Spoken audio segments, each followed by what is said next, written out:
YCP ముఖ్యమంత్రి జగన్ రెడ్డి. అందరికీ నమస్తే, వెల్కమ్ టు ఆర్ తెలుగు. నిన్న కాంగ్రెస్ పార్టీ అధ్యక్షురాలు, ఏపీ కాంగ్రెస్ పార్టీ అధ్యక్షురాలు వైఎస్ షర్మిలారెడ్డి గారు చాలా అత్యుత్సాహంతో జగన్మోహన్ రెడ్డిని, సొంత అన్నను జగన్ రెడ్డి అని, వైసీపీ ముఖ్యమంత్రి జగన్ రెడ్డి, చంద్రబాబు నాయుడు గారిని చంద్రబాబు గారు చాలా అత్యుత్సాహంతో మాట్లాడింది. అయితే ఈరోజు మన ఆర్ తెలుగు తరపున షర్మిల గారికి కొన్ని ప్రశ్నలు, అదేవిధంగా ఆమె అడిగిన ప్రశ్నలకు కొన్ని సమాధానాలు చెప్పే ప్రయత్నం చేస్తున్నాం. వైఎస్ షర్మిలారెడ్డి గారు, అసలు మీ ఇంటి పేరు వైఎస్ ఎందుకు అవుతుందండి? మన తెలుగు సాంప్రదాయం ప్రకారం ఒకసారి మనకు పెళ్ళై పంపించాక మన భర్త ఇంటి పేరే మనకు వస్తుంది కదా. మీ భర్త అనిల్ శాస్త్రి, మొరుసుపల్లి అనిల్ శాస్త్రి అంటే మొరుసుపల్లి షర్మిలా శాస్త్రి గారు కావాలి. ఇంకా వైఎస్ వైఎస్ వైఎస్ అని ఎందుకు పెట్టుకుంటున్నారు మీరు? ఇది మా మొదటి ప్రశ్న. యావత్ తెలంగాణ సమాజం మా అక్క ఎక్కడ పోయింది, ఈడపిల్ల అని చెప్పింది కదా, మా షర్మిల అక్క ఎక్కడ పోయిందని వెతుకుతున్నారు. ఇక్కడ ఈడపిల్ల అన్నారు, అక్కడ పోయి ఆడపిల్ల అంటున్నారు. ఇక్కడనే పిల్లల్ని కన్నాం, ఇక్కడనే పెళ్లి చేసుకున్న తెలంగాణ ప్రజానికాని కోసానికి నేను కట్టుబడి ఉంటా అన్నారు కదా, ఇప్పుడు ఎందుకు మళ్ళీ ఆడిపోయారు? మీరేమైనా విలువ తక్కువ రాజకీయాలు చేస్తున్నారేమో అని తెలంగాణ ప్రజానికానికి మొత్తానికి ఒక సందేహం వచ్చి తీరుతుంది. వైఎస్ రాజశేఖర రెడ్డి చివరి కోరిక రాహుల్ గాంధీని ప్రధానిగా చూడడమే ఆయన ధ్యేయమని చెప్పారు. రాజశేఖర రెడ్డి గారి కళ, ఏ కళ అయితే రాజశేఖర రెడ్డి గారు రాహుల్ గాంధీని ప్రధానమంత్రిని చేయాలి అని మనస్ఫూర్తిగా కోరారో, ఇదే షర్మిలమ్మ గారు మీరు గతంలో ఏం చెప్పారు? వైఎస్ఆర్ చనిపోయాక కూడా కాంగ్రెస్ ఎఫ్ఐఆర్లో వైఎస్ పేరు చేర్చిన ఘనత కాంగ్రెస్ది, అది ఒక దిక్కుమాలిన పార్టీ అని చెప్పారు. రాజశేఖర రెడ్డి గారి పేరును ఎఫ్ఐఆర్ లో చేర్చింది సోనియా గాంధీ గారు.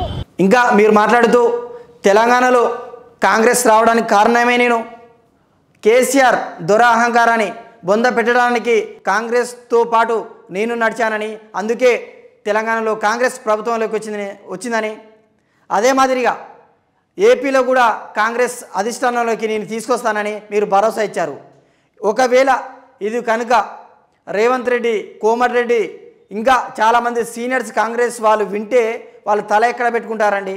మీరు ఏదైతే స్టేట్మెంట్ పాస్ చేశారో నా వల్లనే తెలంగాణలో కాంగ్రెస్ వచ్చిందని, దీనివల్ల చాలామంది తెలంగాణ ప్రజలు ఈమె కూడా కేఏ పాల్ మాదిరి పిచ్చి ముదిరిందని భావిస్తున్నారు. మీరు జగన్మోహన్ రెడ్డిని ఒక ప్రశ్న అడిగారు, మీరు క్రిస్టియన్ అయి ఉండి కూడా మణిపూర్ అల్లర్ల గురించి ఎందుకు మాట్లాడలేదని. జగన్ రెడ్డి గారు క్రైస్తవుడు అయ్యుండి కూడా ఒక్కసారి కూడా మణిపూర్ ఘటన మీదే మాట్లాడలేదు.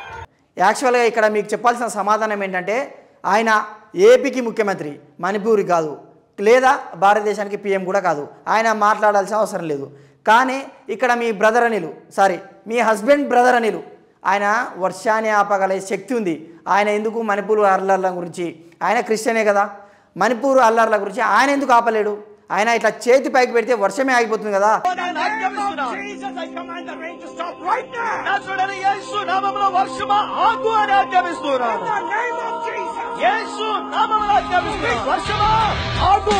మరి ఎందుకు ఆయన మణిపూర్ అల్లర్లను, ఆ క్రిస్టియన్స్ బాధలను పట్టించుకోవట్లేదని సదరు క్రిస్టియన్స్ ప్రశ్నిస్తున్నారు. షర్మిల గారు వచ్చి జగన్మోహన్ రెడ్డి పైన ప్రశ్నలు సంధించడంతో చాలామంది ఏపీ రాజకీయాల్లో కలకలం రేగింది. ఇది జగన్మోహన్ రెడ్డికి ప్లస్ అవుతుందా మైనస్ అవుతుందా అని. ఇక్కడ మా చిన్న విశ్లేషణ ఏంటంటే 100% ప్లస్సే అవుతుంది.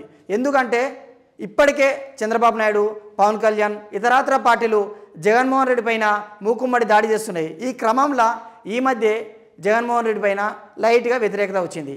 కానీ ఎప్పుడైతే షర్మిల వచ్చి వాళ్ళతో కూడిందో అప్పుడు జనాల లోపల ఒక సందేహం తీసుకొస్తారు వైఎస్ఆర్సీపీ వాళ్ళు. అదేంటంటే షర్మిలమ్మను చంద్రబాబు ఆటాడిస్తున్నాడని, షర్మిలమ్మతో నాటకం ఆడిస్తున్నాడని, పాపం జగన్మోహన్ రెడ్డి ఒంటరి వాడాయని, సానుభూతి పరంగా కూడా మళ్ళీ జగన్మోహన్ రెడ్డికి అవకాశం ఉంది కాబట్టి ఈ విధంగా షర్మిల కాంగ్రెస్తో జర్నీ వైఎస్ జగన్మోహన్ రెడ్డికి ప్లస్సే అవుతుందని ఏపీ ప్రజలు భావిస్తున్నారు. ఈ వీడియో మీకు నచ్చినట్లయితే లైక్, షేర్, కామెంట్ చేయండి. మరిన్ని వీడియోస్ కోసానికి మా ఆర్ తెలుగును సబ్స్క్రైబ్ చేసుకోండి. Thanks for watching.